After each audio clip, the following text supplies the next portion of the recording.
around the world for the past almost year and being able to see different EdTech ecosystems. So I will leave it up to you to tell us a bit more about that, and then followed by a really interesting panel discussion about teachpreneurs. Thank you. A lot of people talk today about education being stuck in time. We also thought education was also in a way stuck in space, so we decided to go around the world for a few months and spend a month or 3 weeks in each country to look at what the important and interesting problems were and who was tackling them. In a sense, EdTech is extremely local. You have problems that you must solve, but also problems against you will stumble if you try and disrupt education when a ministry is not looking forward to being disrupted. This is why we wanted to talk to all stakeholders, not only go against geographic silos, but also functional silos. We went and talked to investors, school teachers, entrepreneurs, and to ministries to see what language they spoke and if they had a language in common. Because the biggest barrier was not between Korean and English, but maybe between the language of administration and the language of finance. So what we've seen, key takeaways for us was one, EdTech is local, as Audrey said. So you can't forget the context, which is so important in EdTech. So that's why it's coming to the second point. EdTech allows for equity and allows for equality of chances, because if you put the right products in the right hands, it can have a huge impact. Like here on the picture, you can see students from a school in a very low income district of Cape Town, and the kids don't have access to those devices at home. They don't have access to computers, to iPads, to phones. So coming up in this computer lab in their school and having their math lessons done on Greenshoots, which is a very basic math software that works perfectly well for those students, because they're super excited to go on the platform and to try and to do math. And this has a huge impact. Their results have gone crazy after they tried math on this program. So that's one example of how EdTech can enhance equity. And as we were saying, we may be at EdTech Europe, but it's more important to focus on the education than the tech. And we're more impressed by frugal innovation than by virtual reality throughout our tour. And we think it's the direction EdTech should take, at least in its storytelling, in order to be accepted and implemented well in classrooms.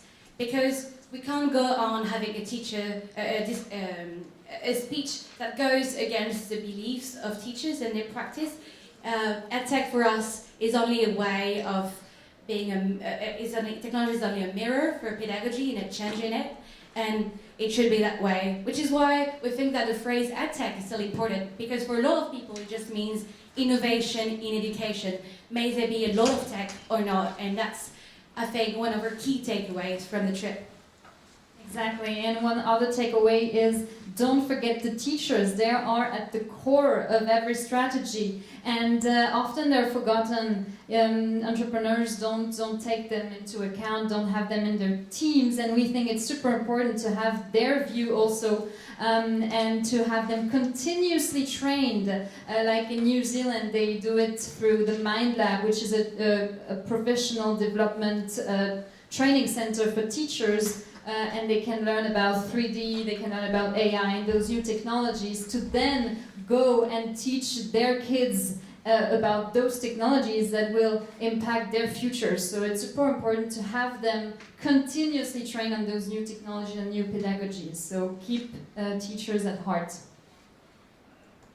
And that's maybe also why the maker culture is so important, because through those technologies, they enable kids not to be consumers of content, but creators of content.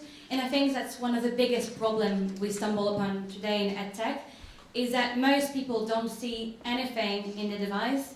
If we continue just showing kids playing on iPads, we must show how it enhances and allows for collaborative problem solving, and all those things that are so important, not only to prepare kids for the future workforce, but also to prepare them to be fulfilled and happy human beings, which is for us beyond employability, the main aim of education.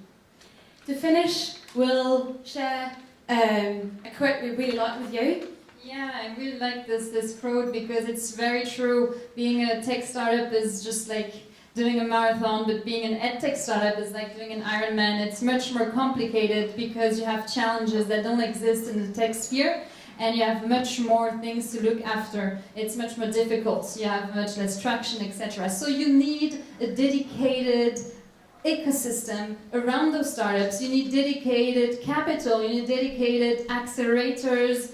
You need dedicated incubators to help support those startups and those entrepreneurs that want to launch their ventures in the education space. So we only see this in the US, where you have this culture of specialization, but we really need it here in Europe and elsewhere in the world to make EdTech happen on a global scale.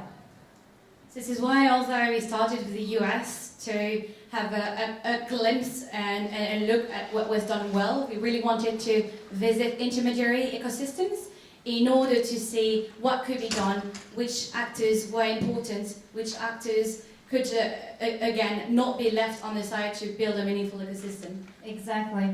So, sorry, it was very condensed, we don't have much time, but please reach out to us if you have any questions, tweet us at EdTech World Tour.